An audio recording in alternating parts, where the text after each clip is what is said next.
CBS News Miami. Good afternoon, and thank you for joining us. I'm Najahe Sherman, and welcome to CBS News Miami's 4 p.m. Quickcast. Let's take a look at today's top stories. Off the top, a man was arrested after his 3-year-old relative accidentally shot herself with his gun. CBS News Miami's Peter Dinch has the details. I'm Peter Dinch at Nicholas Children's Hospital, where doctors are attending to a 3-year-old girl after a close call after she reportedly shot herself in the right hand. Miami-Dade police say it happened when a cousin who was taking care of her left his gun unattended on a couch while watching a football game, and she started playing with the gun and it went off. Now that cousin, 23-year-old Orlando Young, is charged with child neglect with great bodily harm and was awaiting an appearance before a judge. We'll have much more on that story starting at 5 tonight. It's Southwest Miami-Dade. Peter Dinch, CBS News, Miami. Thank you, Peter. A man is behind bars accused of a disturbing crime. Pembroke Pines police responded to a fight involving 2 patients at the South Florida State Hospital. Police say this man got into a fight with his roommate.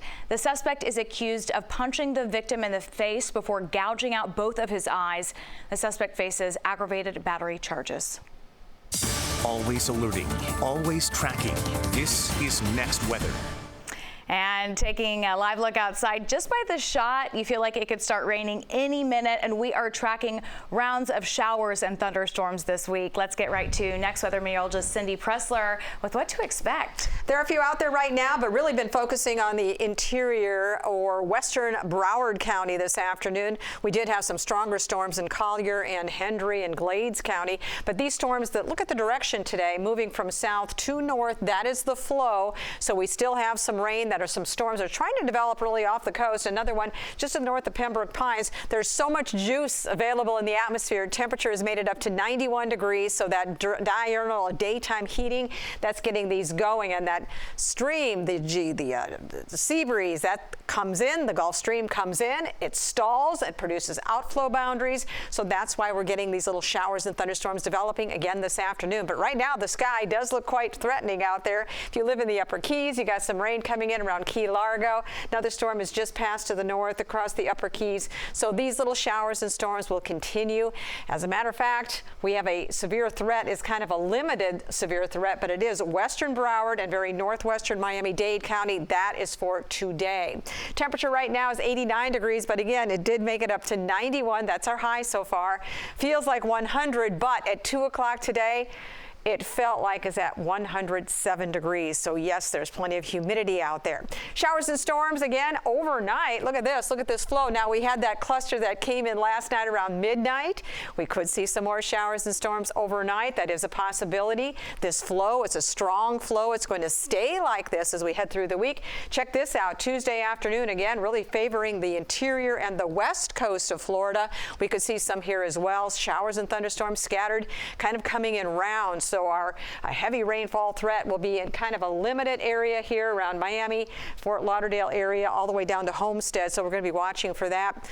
Could see some localized flooding. Rain chances will be quite high all the way through your work week. As far as how much rain, 2 to 4 inches, maybe higher than that, depending if you get under one of those very heavy rain producers. Out in the tropics, we've got a couple of systems that we're watching. Of course, Tropical Storm Philippe, no problem there. Next wave has a good chance for developing into a system, possibly a tropical depression in the next couple of days. We're going to watch this track, almost the same track as Philippe. Right now, no threat of any kind to South Florida. Real good chance for rain Tuesday, Wednesday, Thursday, Friday. We can carry that all the way into the weekend. High humidity, high rain chances. Temperatures sitting at around upper 80s to around 90. Thank you, Cindy. Now at 4, Demolition Danger in Brickell. Chunks of a building came crashing down on the sidewalk in broad daylight. CBS News Miami's Jacqueline Quinn has the details. It's a video that has gone viral, and it nearly could have cost someone their life. Anyone walking under that could have potentially been very, very injured. Even it could have even been fatal. Miami city leaders are expected to take action to make sure the demolition of a Brickell building doesn't hurt anyone. Oh my God, that's terrifying, actually. That's really scary, given the number of pedestrians that come in this area and the number of tourists that walk here every day. Part of the building at 700 Brickell Avenue came tumbling down after 2:30 Saturday afternoon. There's people walking here. It's like a really huge area. A lot of people are coming. Fortunately, no one was hurt, and city leaders are going to be meeting to decide what to do next to make sure no one is hurt. In Brickell, I'm Jacqueline Quinn, CBS News, Miami. Thank you, Jackie. Congress has less than a week to pass a spending bill or the federal government will shut down. A handful of House Republicans are opposed to passing any of the 12 appropriations bills or even a short-term bill. That's unless there are deep cuts to government spending. Let's go live to CBS News Miami's Skylar Henry. He joins us live from Washington, D.C. So, Skylar, at this point, there is really growing concern that a government shutdown is very possible if Congress can't lock in a funding deal. What would this mean for Americans, and who would it affect?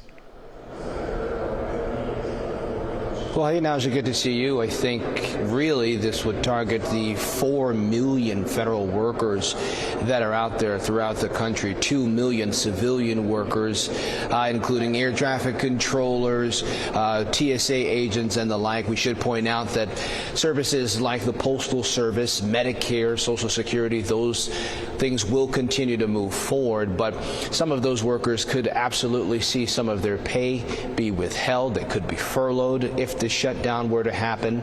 And we should also point out that members of the military could see their pay be withheld as well. We're talking about around 2 million members of the military, the personnel there, including some of those Border Patrol agents who are down at the U.S.-Mexico border dealing with that historic migrant crisis. And so I think a lot of people are certainly waiting and watching to see what happens here on Capitol Hill. There was some optimism in certain parts over the weekend in terms of trying to find some breakthrough in terms of looking for some common ground on some of those appropriations bills, or at the very least looking to try to fund a short stopgap bill that would allow lawmakers to continue their negotiations for the next couple of months. But there's still that hang-up. You talked about several of those hardline conservatives that are sort of holding back against Speaker Kevin McCarthy and what he's been able to do in terms of trying to see some of those measures passed. Well, they say that they do not want a short-term bill passed. They do not want these appropriations bills passed without any sort of steep spending cuts. And so the fight will continue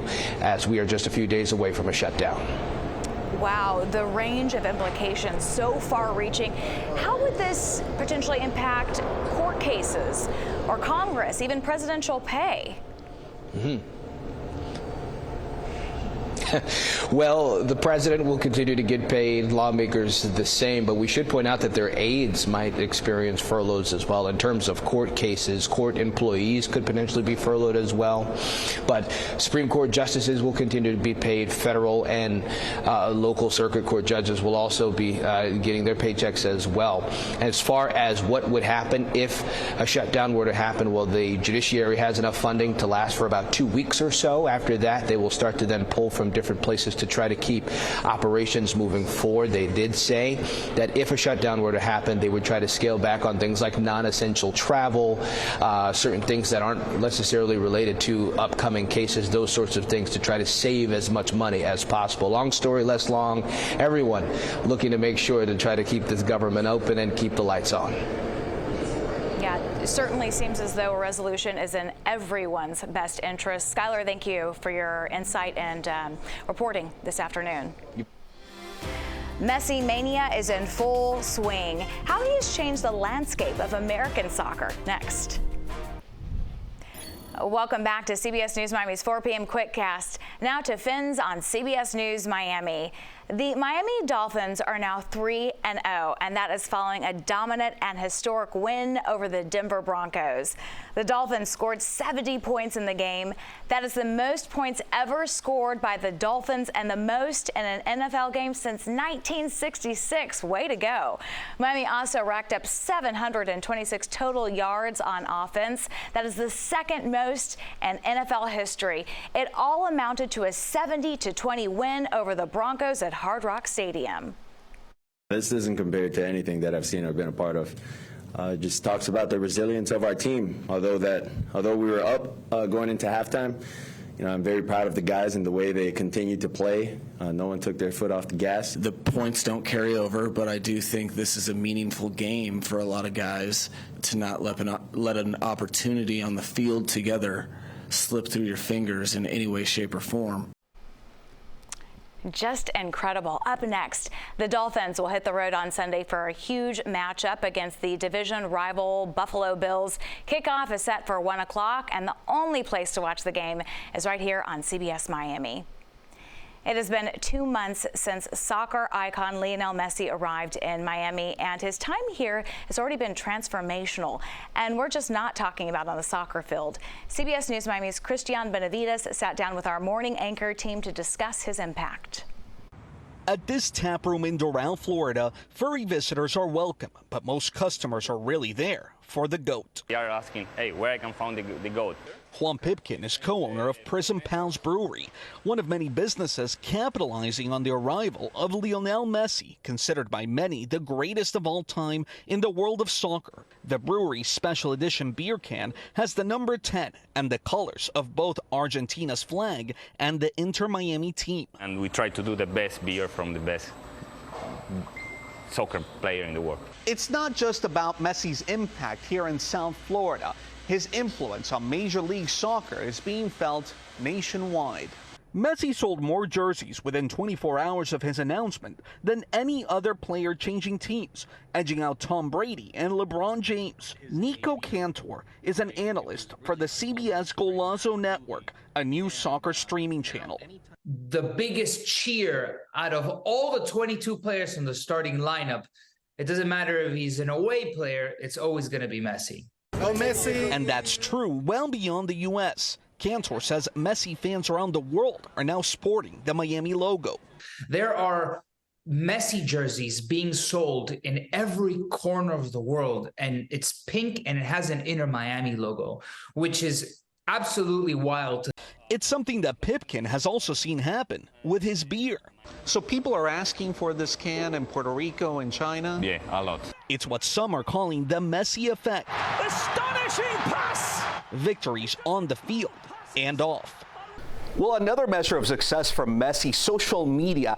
Inter Miami's Instagram account went from about 1 million to more than 15 million followers since his arrival, guys. It has been Messi mania. In fact, you were at the first game. I want to ask you, we hear about this growing in popularity. Is it happening just here or in other places as well? No, it's happening across the country. You know, when he goes to a city to play, people are there to see Messi, even if you're there in New York, you know, right. and you expect people to cheer on the local team. You've got people who are cheering for Messi.